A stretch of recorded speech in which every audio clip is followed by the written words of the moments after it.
الشیطان الرجیم بسم اللہ الرحمن الرحیم والضحى واللیل اذا سجى ما ودعك ربك وما قلى وللآخرة خیر لك من الأولى ولسوف يعطيك ربك فترضى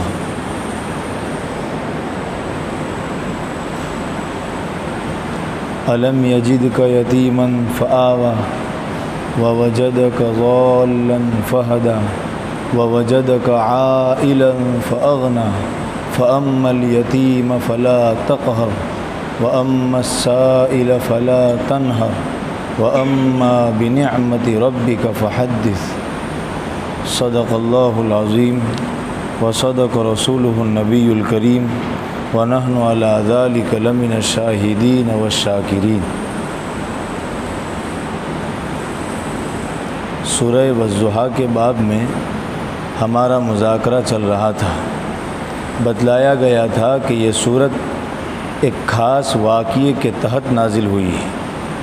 مختصراً یہ کہ نبی علیہ الصلاۃ والسلام 2-3 دن بیماری کی وجہ سے تہجد کے لیے نہیں اٹھ سکے، اور اتفاقاً یہ مسئلہ بھی درپیش تھا کہ وحی کا سلسلہ بھی تھوڑی دیر کے لیے یا تھوڑے دنوں کے لیے موقوف ہو گیا، تو دشمنوں نے اس موقع کو غنیمت جان کر کے نبی علیہ السلام کو یہ طعنہ دیا کہ محمد تمہارے شیطان نے معاذ اللہ تم کو چھوڑ دیا۔ کسی نے کہا تمہارا رب تم سے ناراض ہو گیا، اور اللہ کے نبی علیہ السلام کی کوئی مذکر اولاد زندہ نہیں رہتی تھی، اس پر بھی انہوں نے طعنہ دیا جو ہم نے انا اعطیناک الکوثر میں پڑھا تھا کہ معاذ اللہ محمد تو دم بریدہ ہیں، یعنی ان کی نسل آگے چلنے والی نہیں، یہ جس کام کو لے کر کے اٹھے ہیں یہ کچھ دنوں کی بات ہے، اور پھر یہ کام محمد کے ساتھ معاذ اللہ ختم ہو جائے گا۔ یہ سارے اعتراضات تھے جو کفار مکہ کی طرف سے نبی علیہ السلام کے دل کو مغموم کر رہے تھے، اور دوسری طرف وحی کا سلسلہ بھی موقوف تھا، اس کی وجہ سے آپ کا دل اور زیادہ بے چین تھا۔ اگر یہ اعتراضات کا سلسلہ شروع رہے اور اللہ کی طرف سے وحی کا سلسلہ بھی شروع رہے تو نبی کے دل کو تسلی ملتی رہتی ہے، لیکن دوسری طرف وحی کا سلسلہ بھی موقوف ہو جائے اور یہ اعتراضات مسلسل نبی علیہ الصلاۃ والسلام پر ہوتے رہیں تو دل ظاہر بات ہے بشری تقاضے کے تحت تھوڑا سا اور زیادہ غمگین ہوتا ہے۔ تو اللہ تعالیٰ نے اپنے محبوب کو تسلی دینے کے لیے یہ آیتیں اتاری۔ معمولی انسان نہیں ہے جس کو تسلی دی جا رہی ہے، اور جو تسلی دینے والا ہے وہ بھی کائنات کا رب ہے، وہ تسلی دے رہا ہے۔ فرمایا والضحیٰ، چاشت کے وقت کی قسم، واللیل اذا سجا، رات کی قسم جب وہ چھا جائے۔ بعض حضرات نے ترجمہ فرمایا محمد تیرے پیشانی کی قسم، محمد تیرے کالے کالے زلفوں کی قسم، بعض عشاق نے ایسا ترجمہ فرمایا۔ اور پھر یہ دو باتیں کیا کہ اللہ تعالیٰ نے فرمایا ما ودعک ربک وما قلی، محمد تیرے رب نے تجھے چھوڑا نہیں اور تیرا رب تجھ سے ناراض بھی نہیں ہوا۔ ما ودعک ربک وما قلی، وجہ تشبیہ ہے کہ جیسے دن کا آنا ضروری ہے رات کا آنا بھی ضروری ہے، ایسے ہی محمد وحی کا جاری رہنا یہ بھی ضروری ہے، اور تھوڑی دیر کے لیے وحی کا بند ہو جانا یہ بھی ضروری ہے۔ یا بعض حضرات نے یہ بیان کیا کہ جیسے سورج جب بہت چڑھتا ہے تو لوگوں کو یوں لگنے لگتا ہے، کوئی یہ اعتراض نہ کر بیٹھے کہ اب تو رات آئے گی ہی نہیں، ایسا نہیں ہوتا، دن چاہے کتنا شباب پر ہو رات ضرور آتی ہے۔ واللیل اذا سجا، رات چاہے کتنی شباب پر ہو لیکن اس کا یہ مطلب نہیں کہ دن نہیں آئے گا، فرمایا دن بھی آئے گا۔ ایسے ہی نبی علیہ السلام کو فرمایا محمد وحی کا سلسلہ شروع ہوا تھا تو بند ہو گیا، یہ دشمن سمجھ رہے ہیں جیسے دن کتنا ہی اجالے پر ہو رات ضرور آتی ہے، رات کتنی ہی تاریک ہو صبح کا اجالا ضرور نکلتا ہے، محمد وحی کا سلسلہ ضرور دوبارہ شروع ہوگا۔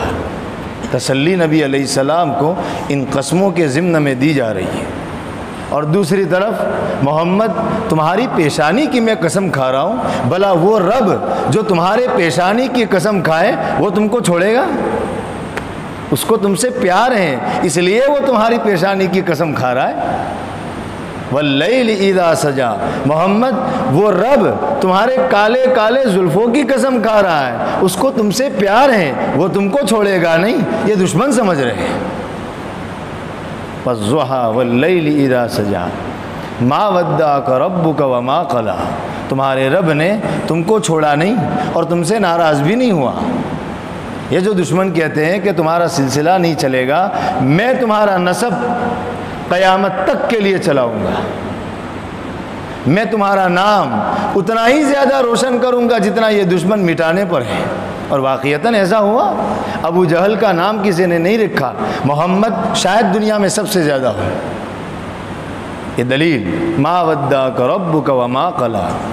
اور پھر آگے فرمایا وَلَلْآخِرَةُ خَيْرٌ لَكَ مِنَ الْأُولَىٰ، پیغمبر خالی اتنی بات نہیں ہے، آنے والا ہر دن تمہاری زندگی میں پچھلے والے اور گزرے ہوئے ہر دن سے کئی درجہ اچھا ہوگا، یعنی تم کو ترقی برابر ملتی جائے گی۔ اور واقعتاً ایسا ہوا، آپ کو نبوت ملی، نبوت کے بعد معراج ملی، معراج کے بعد آپ کا سفر ہوا، سفر کے بعد آپ انتقال فرما گئے، اس کے بعد آپ کو آخرت میں مقام محمود ملے گا۔ گویا یہ ترقیوں کا سلسلہ کبھی ختم نہیں ہوگا۔ وَلَلْآخِرَةُ خَيْرٌ لَكَ مِنَ الْأُولَىٰ۔ اور بعض حضرات نے یہ تفسیر بیان کی کہ محمد یہ دنیا کچھ دنوں کی بات ہے، آخرت آپ کے لیے بہتر ہے۔ وَلَلْآخِرَةُ خَيْرٌ لَكَ مِنَ الْأُولَىٰ۔ اتنا کافی تھا، نبی علیہ السلام کو تسلی مل جاتی، لیکن اللہ تعالیٰ نے آخری سکہ لگا دیا، وَلَسَوْفَ يُعْطِيكَ رَبُّكَ فَتَرْضَىٰ، پیغمبر ان قریب بہت جلد تمہارا رب تم کو اتنا دے گا فَتَرْضَىٰ کہ تم راضی ہو جاؤ گے۔ ساری دنیا کے انبیاء اللہ کو منانے پر لگے ہیں، اللہ کی رضامندی حاصل کرنے میں لگے ہیں، اور وہ اللہ اپنے پیغمبر کو یوں فرما رہا ہے، پیغمبر میں تم کو اتنا دوں گا کہ تم راضی ہو جاؤ گے۔ نبی علیہ السلام کی شان، ہمیں بہت شکر گزار ہونا چاہیے اس بات پر کہ اللہ نے ہمیں ایسے نبی کی امت میں پیدا فرمایا۔ دوسرے انبیاء کی تنقیص نہیں، وہ اپنی جگہ وہ بھی مکمل تھے، لیکن حجت الاسلام قاسم العلوم والخیرات حضرت نانوتوی رحمہ اللہ تو فرماتے ہیں سارے انبیاء کو جو نبوت ملی وہ بھی سرکار کی نبوت کے صدقے میں نبوت ملی ہے۔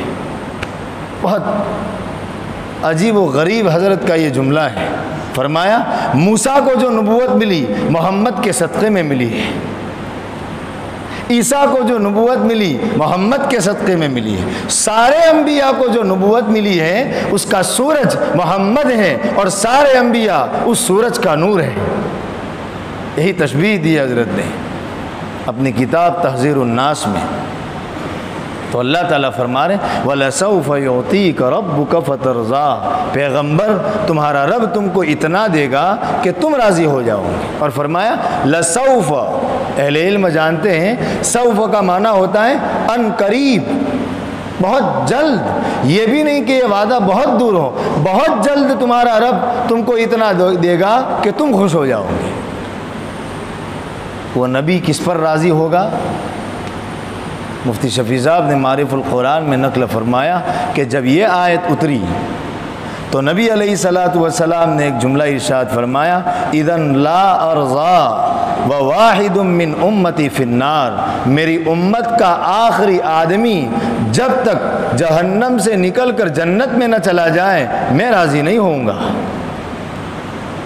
اللہ کا پیار محمد کے تئیں اور نبی علیہ السلام کا پیار اپنی امت کے تئیں۔ ساری امت اللہ کو منانے میں لگی ہے، وہ اللہ نبی کو منانے میں لگا ہے، اور وہ نبی امت کی فکر میں لگا ہے۔ فرمایا اس وقت تک راضی نہیں ہوں گا جب تک میری امت کا آخری آدمی، آخری فرد جہنم سے نکل کر جنت میں نہ چلا جائے۔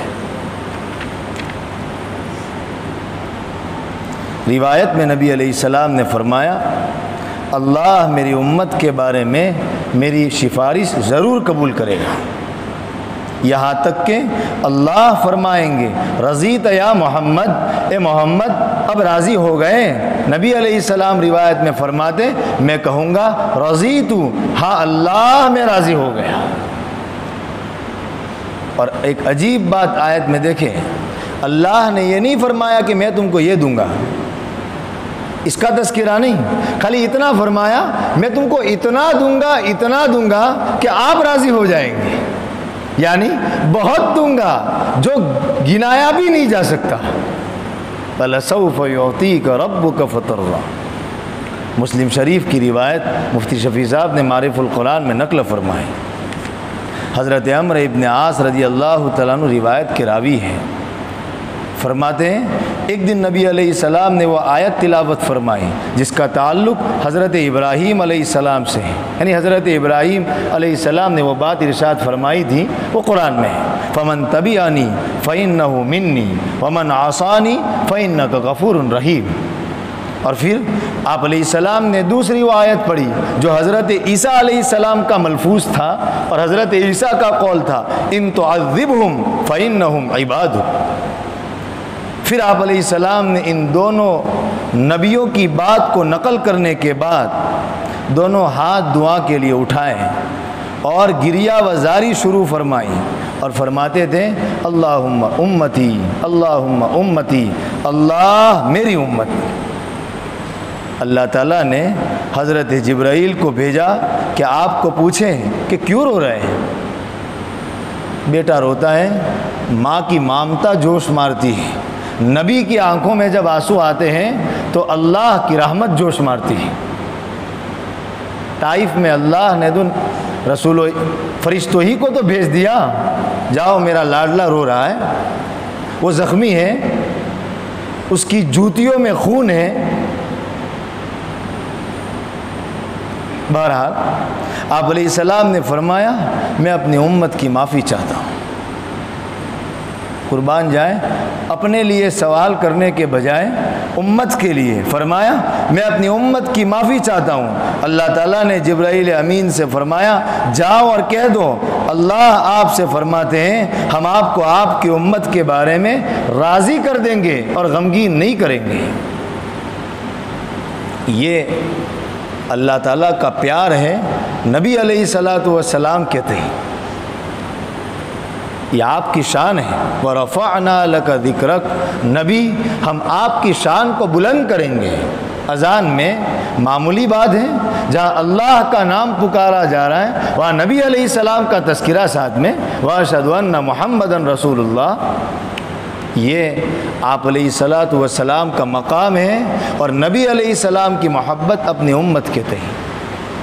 لیکن بقول شیخ الحدیث حضرت مولانا محمد حنیف لوہاروی صاحب دامت برکاتہم کے کہ کفار مکہ نے تو نبی کو حیات میں ستایا تھا، یہ امت اپنے نبی کو قبر میں ستا رہی ہے۔ ہمارے اعمال نبی علیہ السلام پر پیش ہوتے ہیں کہ یہ آپ کی امت کے اعمال ہیں۔ ظاہر بات ہے ایک باپ کو مرنے کے بعد یا باپ کی زندگی میں باپ اپنے بیٹے کو غلط راہ پر دیکھے، یقیناً باپ کو تکلیف ہوگی۔ جس نبی نے اپنی امت کے لیے تڑپ تڑپ کر کے اتنی دعائیں کی ہو، وہ امت کو غلط راستے پر دیکھ کر نبی پر کیا گزرتی ہوگی؟ اللہ ہی جانتے ہیں، اللہ ہی جانتے ہیں۔ اسی لیے ہمارے بعض اکابر نے تو لکھا کہ 300 مرتبہ دن میں کم از کم درود پاک پڑھنا نبی کا حق ہے. 300 مرتبہ کم از کم. فرمایا یہ نبی کا حق ہے کہ اس پر کم از کم دن میں 300 مرتبہ درود شریف پڑھا جائے. اور محبت ہو تو کیا بات، محبت کی کوئی انتہا نہیں ہوتی. پیار کیا جائے، سوتے وقت، اٹھتے وقت، معاملات میں، معاشرت میں نبی کی سنت کو سمجھ کر کے محبت کی جائے. سماج کے طعنوں سے بچنے کے لیے سنت طریقہ اختیار نہ کیا جائے. نبی علیہ السلام نے کیسے غسل کیا؟ میں پوچھوں کسی سے کہ بھئی نبی علیہ السلام نے کیسے غسل کیا ہے؟ اتباع سنت میں وہ برکتیں ہیں جو میں اخیر میں انشاءاللہ ذکر کروں گا. تو فرمایا وَلَسَوْفَ يُعْطِيكَ رَبُّكَ فَتَرْضَىٰ. چاہیے کہ کم از کم دن میں زیادہ نہ ہو سکے، اللہ مجھے بھی توفیق دیں، 100 مرتبہ تنہائی میں بیٹھ کر کے اللہ کے نبی علیہ السلام پر درود کا ورد کیا جائے. روایت میں فرشتے نام کے ساتھ پیش کرتے ہیں درود کو، یہ فلاں ابن فلاں. ہمارے بعض اکابر میں سے کسی کا ملفوظ ہے کہ نبی کی شان یہ ہے کہ اس کو کوئی ہدیہ دیتا ہے تو نبی فوراً اس ہدیے کا بدلہ دیتے ہیں. فرمایا نبی کے انتقال کے بعد بھی نبی کی یہ شان باقی ہے کہ جب کبھی کوئی آپ کے انتقال کے بعد نبی پر درود بھیجتا ہے، نبی قبر ہی میں سے اس کے لیے دعا فرماتے ہیں. ریٹرن دینا. اور جس کو نبی کی دعا لگ جائے،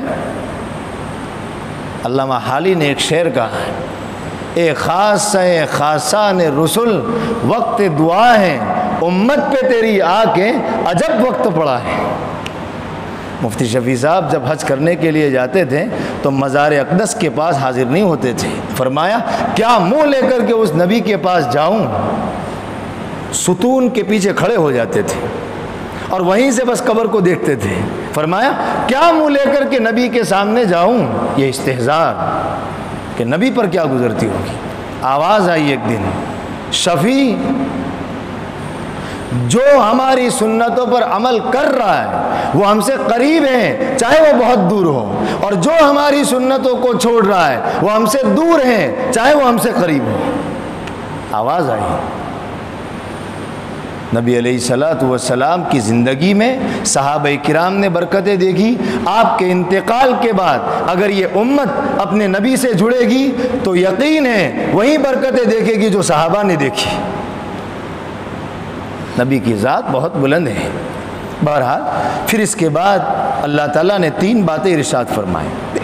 کیا پیار ہے محب، اور ایک محبت کرنے والا جس سے پیار کرتا ہے اس کو بتاتا ہے کہ دیکھو آپ پیچھے بھی دیکھ لو، میں نے آپ کے ساتھ کوئی محبت والا ہی برتاؤ کیا ہے. یہ تسلی دیتا ہے. اور واقعتاً اللہ تعالیٰ نے یہی بات ارشاد فرمائی کہ ہم دیں گے اور ہم نے آپ کو بہت دیا بھی ہے. یہ دیا ہے، اس کی مثالیں اللہ تعالیٰ ذکر فرما رہے ہیں، احسان یاد دلا رہے ہیں. دیکھو پیغمبر اگر ہم آپ سے ناراض ہوتے تو یہ نہ کرتے جو ہم نے آپ کے ساتھ کیا ہے. کیا کیا ہے؟ فرمایا الم یجدک یتیما فآوا. کیا اس اللہ نے آپ کو یتیم نہیں پایا تھا؟ ہاں پیغمبر آپ یتیم تھے، لیکن فآوا اسی اللہ نے تو آپ کو ٹھکانہ دیا. اگر اللہ آپ سے ناراض ہوتا ٹھکانہ کیوں دیتا؟ ہمارے سیرت نگاروں نے لکھا ہے کہ نبی علیہ السلام اپنی والدہ کے پیٹ میں تھے اور 2 یا 6 یا 7 مہینوں کے تھے، اور اللہ کے نبی علیہ السلام کے والد محترم کا انتقال ہو گیا تھا. یتیمی پیدا ہونے کے بعد نہیں، پیدا ہونے سے پہلے یتیمی کا دور، اور دوہری یتیمی.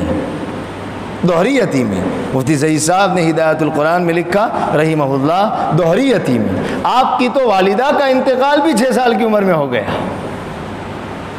اور دادا کا انتقال بھی 8 سال کی عمر میں ہو گیا. یہ اللہ اس کے ساتھ کر رہا ہے جس سے اللہ کو بہت پیار ہے. اللہ اس کے ساتھ یہ معاملہ کر رہا ہے. غور کیجئے، اللہ اس کے ابا کو بہت پہلے اٹھا رہا ہے جس سے اللہ کو بہت پیار ہے. اللہ اس کی ماں کو 6 سال کی عمر میں اٹھا رہا ہے جس سے اللہ کو بہت پیار ہے، اللہ اس کے دادا کو 8 سال کی عمر میں اٹھا رہا ہے جس سے اللہ کو بہت پیار ہے۔ یہ ایک حکمت کے تحت تھا۔ آپ علیہ السلام جو توکل کا پیغام دینا چاہتے تھے، ضروری تھا کہ اس نبی کی زندگی خود بہت بڑی توکل علی اللہ کا ثبوت پیش کرے۔ اس لیے اللہ نے ایک ایک کر کے سارے سہارے اٹھا لیے تاکہ یہ نبی صرف اللہ کا محتاج بن کر کے رہے اور امت کو یہ دعوت دے اللہ ہی پر بھروسہ کرنا۔ عملی ثبوت۔ ماں مناظر حسن گیلانی نے النبی الخاتم میں یہ بات لکھی کہ اللہ نے ابا کو اٹھا لیا تاکہ ایک بیٹے کی ترقی میں باپ کا بہت بڑا ہاتھ ہوتا ہے، اللہ نے ابا کو ہی اٹھا لیا۔ ایک بیٹے کی ترقی میں ماں کا بہت بڑا ہاتھ ہوتا ہے، اللہ نے 6 سال کی عمر میں ماں کو بھی اٹھا لیا۔ دادا کا ہاتھ ہوتا ہے، 8 سال کی عمر میں دادا کو بھی اٹھا لیا۔ چچا کا ہاتھ ہوتا ہے، کچھ سالوں کے بعد چچا کو اٹھا لیا۔ ایک ایک کر کے سارے سہارے اللہ تعالیٰ نے اپنے نبی سے اٹھا لیے تاکہ اس نبی کی زندگی عملی طور پر یہ بتائیں بھروسہ اللہ پر کرو۔ اسی لیے اللہ کرے الم یجد کا یتیما فآوا، پیغمبر ہم نے آپ کو یتیم پایا، اس رب نے آپ کو یتیم پایا، ٹھکانہ نہیں دیا؟ ہاں ٹھکانہ دیا، بلکہ مولانا مناظر حسن گیلانی رحمہ اللہ نے تو لکھا ہے کہ اللہ نے اپنے نبی کو ایسی زمین میں پیدا کیا جس زمین میں پیداوار بھی نہیں ہوتی تھی۔ بہت قابل غور بات ہے یہ، پیداوار بھی نہیں ہوتی تھی، عرب ریگستان ہے، پیداوار بھی نہیں ہوتی۔ کیوں؟ تاکہ میرا نبی اس دھرتی کا بھی احسان نہ لے جس دھرتی پر وہ پیدا ہو رہا ہے، ورنہ لوگ یہ کہیں گے دھرتی ماتا، جیسے آج کل کہا جا رہا ہے اس وطن میں پیدا ہوئے ہو تو اس وطن کے لیے سب کچھ کیجئے۔ یہ تازہ بتوں میں سب سے بڑا بت ہے وطن پرستی، وطن پرستی۔ معلم میاں صاحب نے جملہ لکھا، شرک ہر زمانے میں بدلتا ہے، ہر زمانے میں۔ پہلے بتوں کے شرک ہوا کرتے تھے، اب وطن کی شکل میں شرک ہوا کرتے ہیں۔ وطن سے محبت، وطن کو سجدہ، وطن کے لیے جینا اور وطن کے لیے مرنا، یہ شرک نہیں تو اور کیا ہے؟ اقبال رحمہ اللہ نے کہا تھا ان تازہ خداؤں میں سب سے بڑا وطن ہے۔ الفاظ تو دیکھیں، ان تازہ خداؤں میں سب سے بڑا وطن ہے، جو پیرہن اس کا ہے وہ مذہب کا کفن ہے۔ ہاں، اسلام وطن سے محبت سکھاتا ہے، اسلام وطن سے محبت سکھاتا ہے، لیکن یہ کہ وطن پہلے اسلام بعد میں، یہ اسلام کا مزاج نہیں ہے۔ اور فرمایا اسلام تیرا دیش ہے تو مصطفی ہے، اقبال کہتے ہیں اسلام تیرا دیش ہے تو مصطفی ہے۔ فرمایا اے مصطفی اس بت کو خاک میں ملا دے۔ یہ تو وہاں مناظر حسن گیلانی نے لکھا ہے اللہ نے تو اپنے نبی کو ایسی زمین میں پیدا کیا جس زمین میں پیداوار بھی نہیں ہوتی تھی تاکہ اس نبی کو اس زمین کے احسان سے بھی بچایا جائے۔ ایک ایک بات جو میرے لیے معمولی ہے، ماں مناظر حسن گیلانی کی النبی الخاتم پڑھنے سے لگتا ہے کہ یہ کتنی بڑی بات ہے جس کو میں بہت چھوٹی سمجھ رہا ہوں، ابا کا انتقال میں بہت چھوٹا سمجھ رہا ہوں، لیکن حضرت کی تحریر کو پڑھ کے لگتا ہے۔ اللہ تعالیٰ بیان فرمائے الم یجد کا یتیما فآوا ووجدک ضالا فہدا۔ پیغمبر آپ واقف نہیں تھے، ضالن کا ترجمہ گمراہ ہوتا ہے۔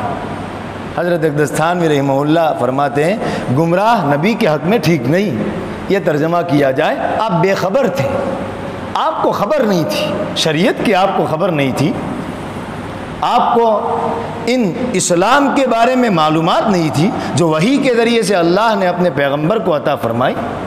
اور یہ کوئی غلط اور قابل تعجب بات نہیں ہے کہ نبی کو نبوت سے پہلے دین اور شریعت کا پتہ نہ ہو، کوئی بات نہیں۔ آپ غار حرا میں جاتے تھے، وہاں آپ سوچتے تھے، تفکر کرتے تھے، غور و فکر کرتے تھے، یہ آپ کا معمول تھا نبوت سے پہلے۔ بہرحال اللہ تعالیٰ فرما رہے ہیں ہم نے آپ کو بے خبر پایا، ہم نے آپ کو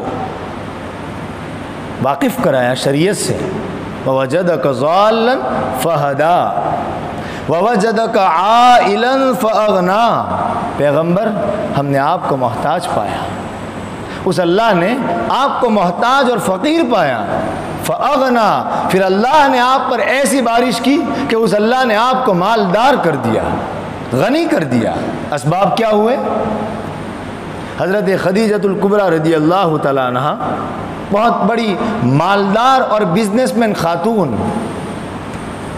لوگ کہتے ہیں اسلام عورتوں کو بزنس سے روکتا ہے. مفتی خالد صاحب کا ایک رسالہ ہے اس پر. بہرحال تو بہت بڑی ذہین اور عابدہ اور زاہدہ اور کیا کیا القاب لگائے جائیں ایسی خاتون.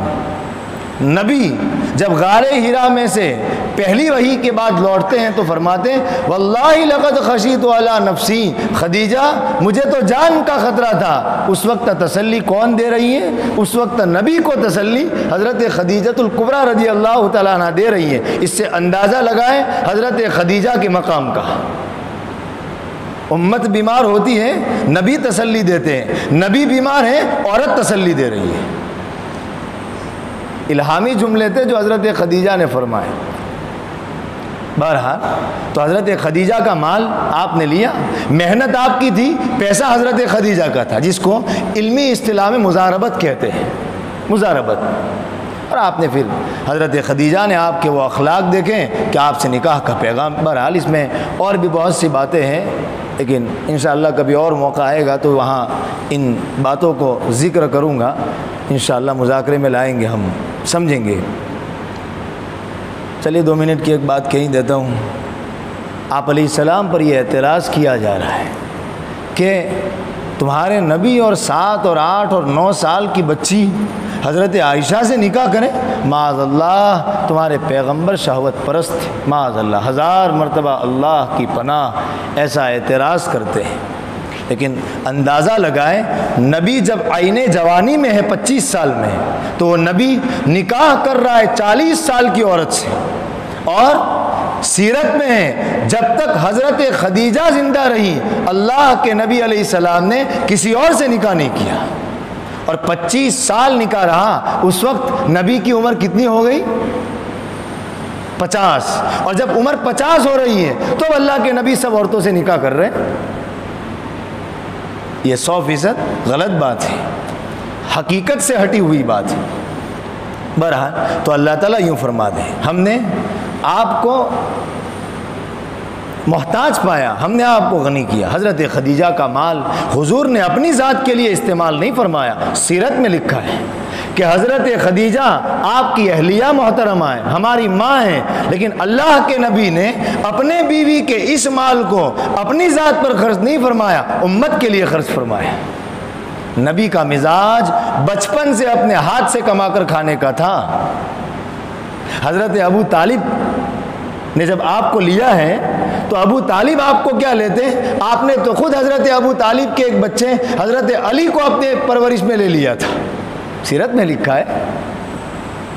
نبی کا مزاج تھا اور یہ عین سنت ہے، محنت سے کما کر کے کھانا، اپنا بوجھ کسی پر نہ ڈالنا، خود کفیل بننا. حضرت خدیجہ کے مال اور دولت کو امت کے لیے لٹایا، اپنے لیے نہیں. تو فرمایا ہم نے آپ کو محتاج پایا، آپ کو غنی کر دیا. تو یہ اللہ تعالیٰ بتلا رہے کہ پیغمبر ایسا ہوا ہے. اگر ہم نے آپ سے ناراضگی ہوتی تو ہم ایسا نہ کرتے، لیکن ہم نے آپ کو بے سہارا پایا، سہارا دیا. آپ کو محتاج پایا، ہم نے آپ کو غنی کیا.